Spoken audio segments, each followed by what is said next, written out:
What's going on, guys? Tropical Fish Guy here. Today we're going to be talking about what kind of fish tank or bowl is best for your betta fish. Okay, so we got us a couple of different betta fish, some koi bettas, very pretty ones. Let me show you those guys. Here's a male koi betta. We call him Bandit because his face is covered with a mask, it looks like, from his markings.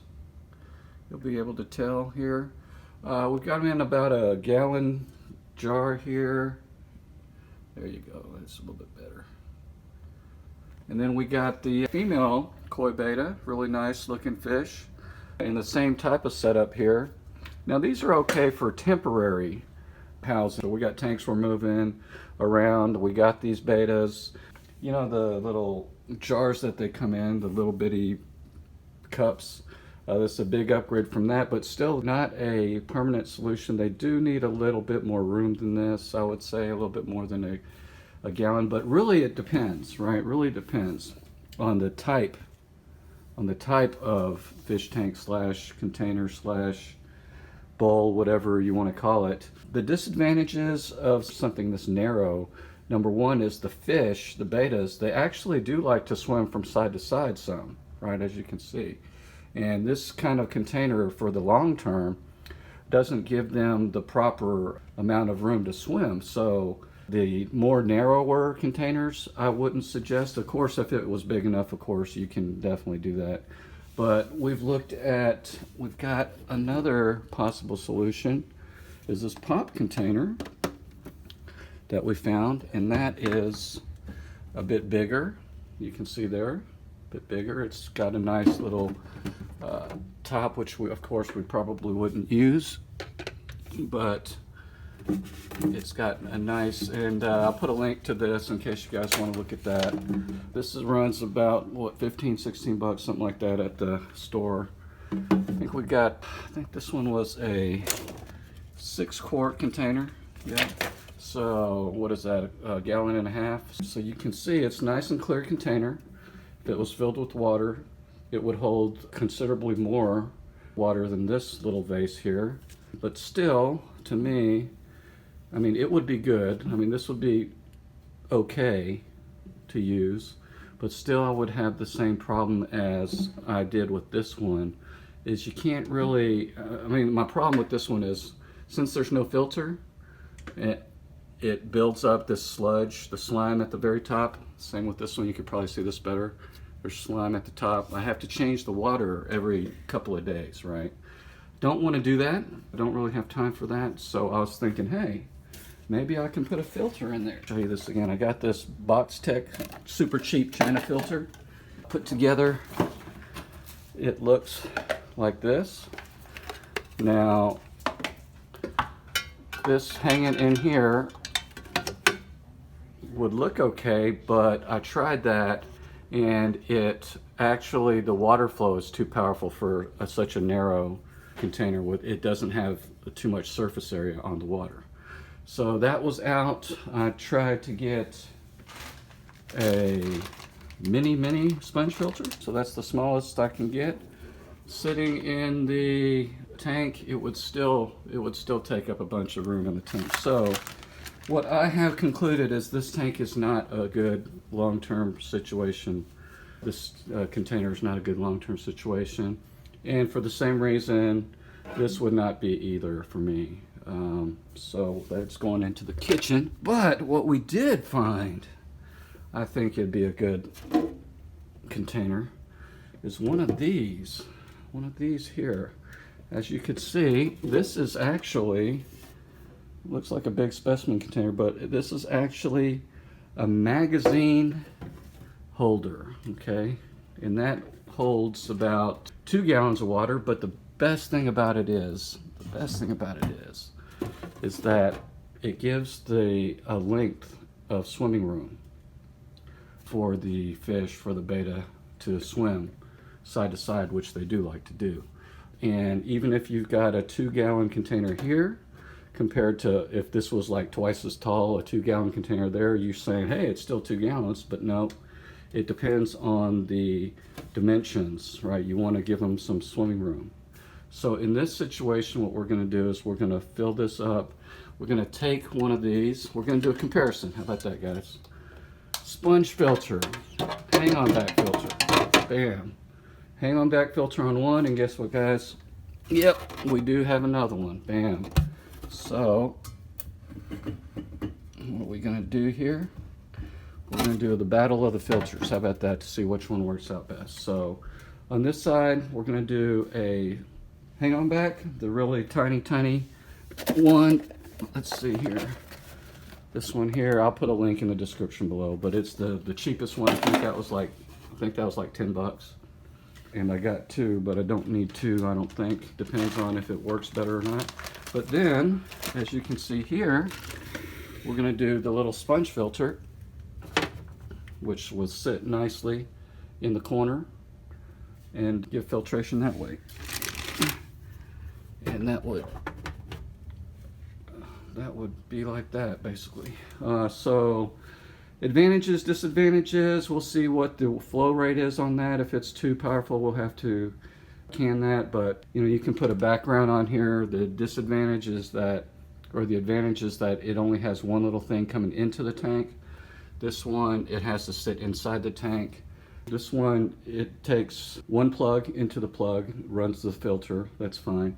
This one, you have to buy an air pump to run it, which I think I do have. So probably cost, if you ran multiple of these, I think 3 come in a pack, and I'll put those links in the description below too. 3 came in a pack, and it was like, it was like maybe 10 or 15 bucks or something like that, but that's for 3. And I'll put a link to show you exactly how much. I can't remember off the top of my head. But we're gonna do that. Gonna see how the water flow is. We're gonna do that, see how the water flows. So I'm gonna go ahead and put some gravel in, make it look nice. Tired of doing manual water changes, so that's why I do suggest a filter for betta tanks. I would recommend 2 gallons or higher, depending on the type, right? You want, I like square, right? You can have whatever size you want, but make sure that there's enough room for that betta to move around, as well as some filtration. You know, you could go no filtration, right? This, but you'd have to end up doing a lot more water changes. So no filter, you do more water changes, more maintenance. With the filter, you're gonna do less maintenance, less water changes, but it's gonna obviously, might cost you, you know, it's gonna cost you for the actual filters, but it might cost you less for the actual amount of water that you're changing. Because I changed this one, I'm supposed to change this one every couple of days. It's been a few days because I just hadn't got around to it, and you can see that I don't want these guys to suffer and not be able to get air, so I'm definitely putting filters in. So let's go ahead and set these up the way they're going to be, and then I will show you what they look like, and then we'll move the fish over. So what I'm using as the gravel is I've got some really fine aquarium gravel, and I mixed in with some crushed coral to stabilize the alkalinity, which stabilizes the pH, because I don't want pH swings in any of my tanks. I use crushed coral with all my gravel in all my tanks that have gravel. So it looks nice. It's got those little specks of white from the crushed coral. We're gonna go ahead and set that up on the bottom here. I'm gonna need a little bit of airline tubing. So this is the brand I get, Lee's. It's good flexible tubing, that size there, very flexible. So we're going to take this sponge filter, we're going to take this top here, hook it through the airline tubing, stick it through there, and then you plug it in. So you push that in there, make sure it's on real good. Take this top, this is where the air comes out, and the water. Push that in real good. And there you have it set up like that. We're going to stick that in anywhere right now just to see if it works. We're going to take this airline tubing, we're going to cut it to length and hook it onto the aquarium pump. That's the old one I got. I'll leave a link to a whisper quiet pump that I would recommend, to an air pump that's really nice and quiet. You can probably hear that right now. That one's just old. All right, so we cut it to length. We're gonna hide it back here somewhere, plug it into the pump here. All right, so you may be wondering, these are, like I said, 15 bucks, something like that each.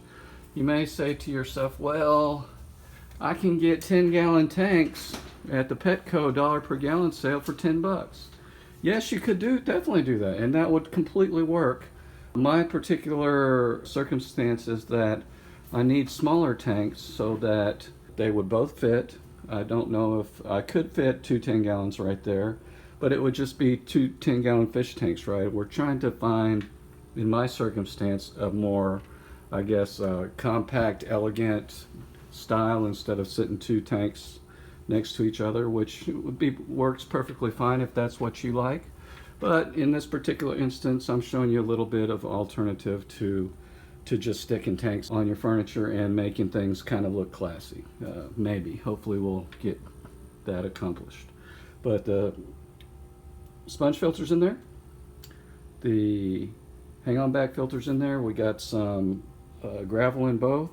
I'm going to go ahead and fill it up with some dechlorinated water and get the filter started. Let's take a look.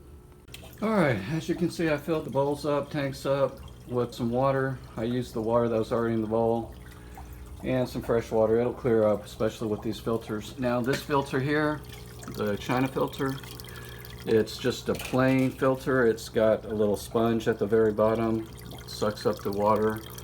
If you guys are interested, I'll show you how to put it together. Just leave me a comment if you want to or not, but basically it's the same thing.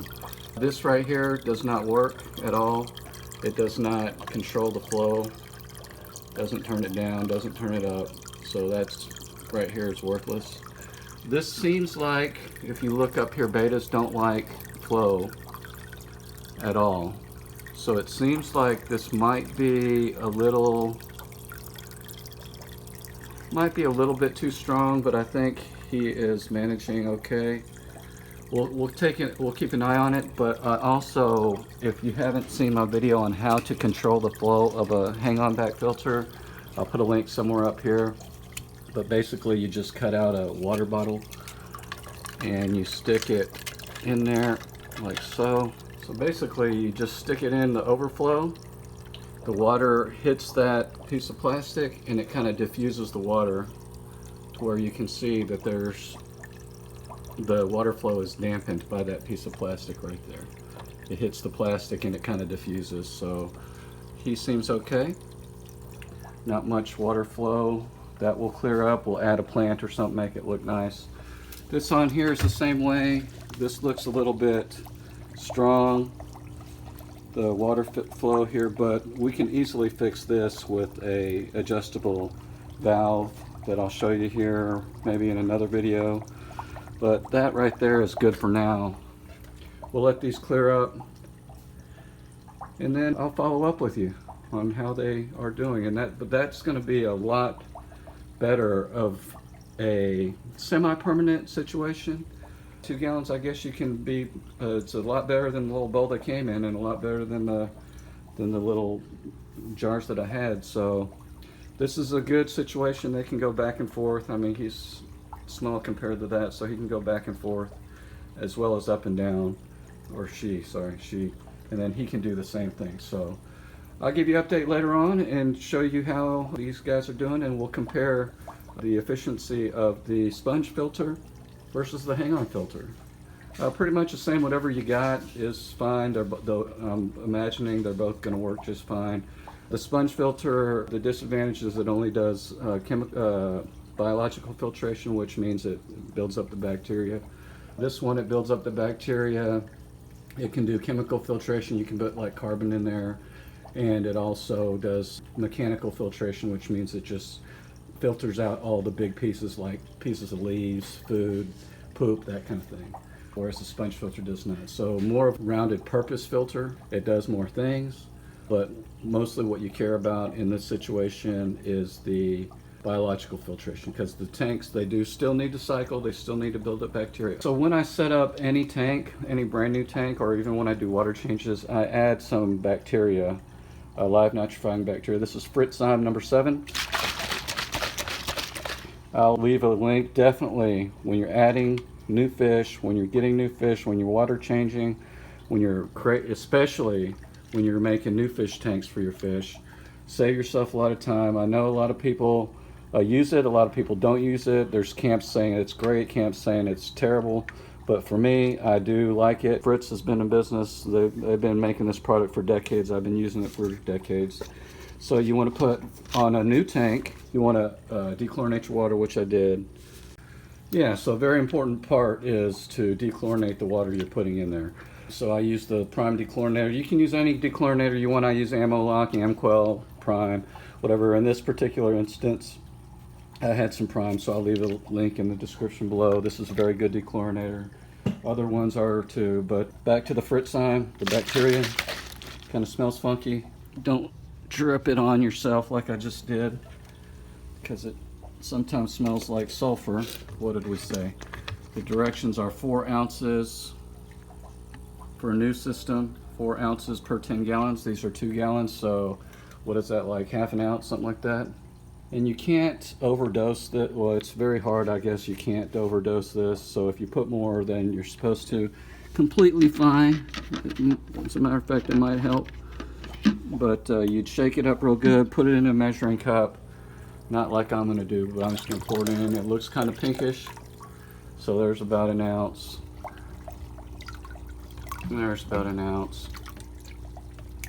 And what that does is it seeds the filter with some bacteria in there, so the bacteria grows in the places it's supposed to grow. Helps eat the ammonia that the fish produce. Fish produce waste. They breathe. They cause ammonia to be created in the tank, of course. And the bacteria that we just poured in eats that ammonia and converts it into less toxic forms. So we'll come back to these once it clears. I'll put some plants in there, and there's a few floating plants in here, but nothing special. Might put some decoration or some plants in there, and then we'll check it out in a couple of days. All right, guys, there you have it. My take on the proper housing for betta fish. Hopefully I've given you some guidelines on what to do and some tips on perhaps some things you can avoid to do, but ultimately it's up to you.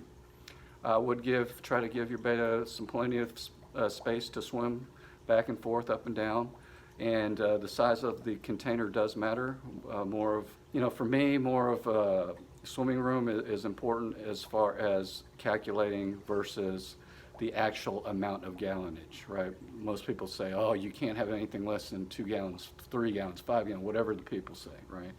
But the shape and the size do matter, at least in my experience. So thanks a lot for watching. You guys know what to do. Give me a like, comment, subscribe. Tell me what kind of container you use for your betta fish.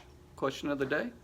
And definitely check out my merch on fishytees.net. I'll leave a link up here, as well as, guys, sign up for the newsletter. You get special tips, tricks, videos, fascinating fish facts. Definitely something that you guys should check out. It's a little blurb on the newsletter that tells you some fascinating fish facts. Cool, huh? Anyways, thanks a lot for watching. Really appreciate it, guys, and happy fish keeping. Peace out.